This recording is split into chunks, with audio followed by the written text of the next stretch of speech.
I think that it is so insufferably fucking annoying that gay people, trans people, and everybody inside of the LGBT umbrella, not everybody, but the outspoken, pathological, narcissistic, self-obsessed, self-referential, attention whores inside of these communities can't stop talking about themselves. And because of that, they need every piece of media to reaffirm their identity. It is fucking exhausting for me to have to see every single thing has some sort of gay pride, trans pride, some variation of this. And this is coming from somebody, I support gay rights. I support trans rights for adults. Not good enough. Not good enough, Asmongold. Not good enough. He's saying he supports, but he doesn't support every little bit of it right here. By the way, he touched on something here. The idea of this being totally narcissistic, this entire behavior being narcissistic in it. It's all about me, me, me, me, me. Celebrate me, me, me, me, me. I think that's the thing that all of us here we mirror what Asmongold is saying here. Like, dude, you covered it in a video before. It's psychology. I mean, there's a reason why there's been this massive rise of noticing people on the LGBT side of things. They seem to collectively suffer from some kind of mental health problem.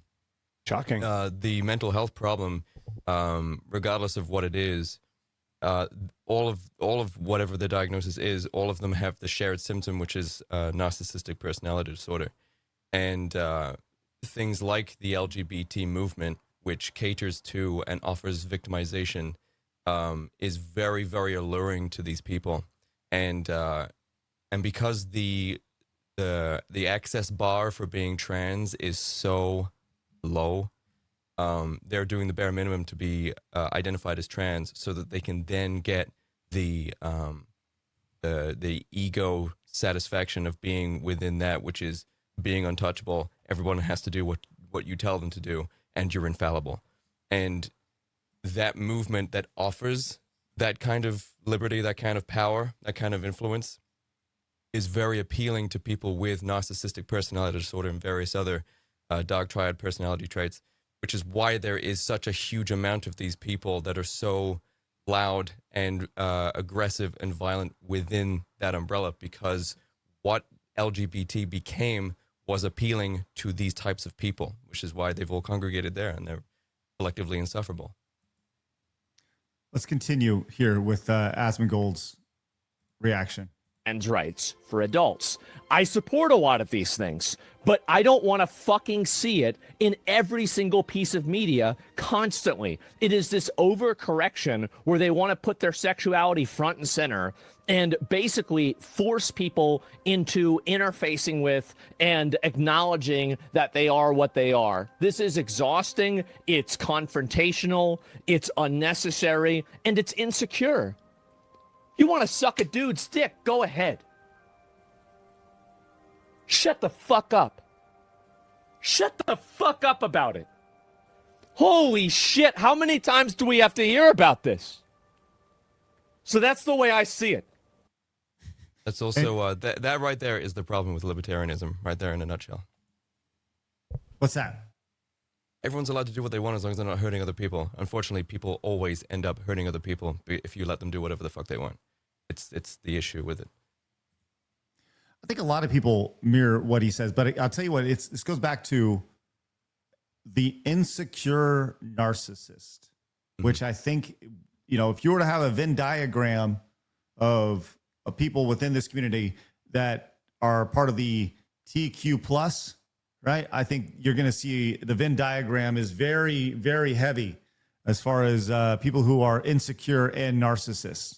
And they line up in that TQ plus, which it's interesting to see the reaction to, the LGB side of it, who are now starting to say, yo, dude, we don't want anything to do with the TQ plus.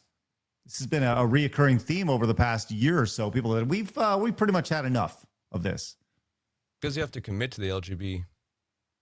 You can't just go and be like, I'm gay. It tends, they kind of require proof for that. Typically fucking a dude. But the TQ plus, again, the entry level is very, very low. You don't need to do too much to identify under that umbrella, which is why it tends to attract a lot of narcissists, because they don't need to fuck a guy. They don't need to date a girl and eat vagina. They don't have to do any of that stuff. They can just put on some fancy clothes, improperly apply some makeup, nowhere close to this good, and just be like, these are my pronouns.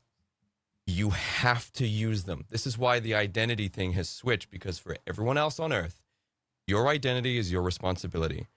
It doesn't matter what people think about you, as long as you think about yourself in a specific way, that's all that matters. However, that logic somehow does not apply to these people. Their identity is our responsibility, and if we don't play along, then they kill you and or themselves. Either way, you're responsible for that. And this crippling paralysis of fear is control. So play along by my rules or suffer the consequences.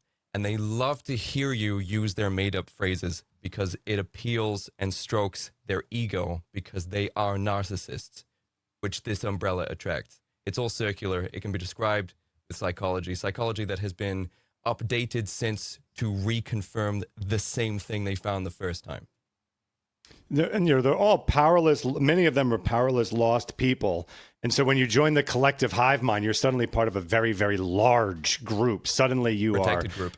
Yeah, you are suddenly part of that thing. So you now are, this meek, tiny little nobody that people may have bullied or whatever. And now you are part of this gigantic hive worm thing with big teeth that can destroy you.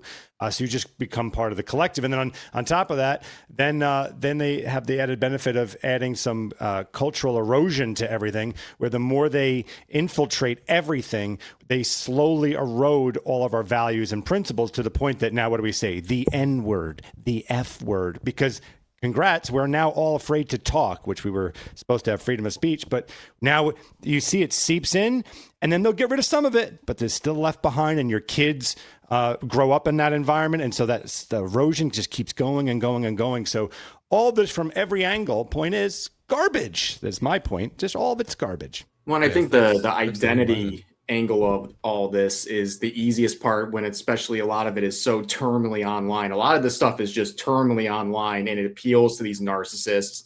And it's so easy when you're just talking about an identity versus a sexuality or something like that, where you can literally just change it by adding pronouns into your bio on Twitter. And all of a sudden now you're a protected class that nobody could ever say anything negative about. And it's really that easy. And all of this is just born out of being terminally online. I think the majority of this, and that's how you end up with a World of Warcraft event like this, where all you got to do is ask, like, what does this have to do with World of Warcraft?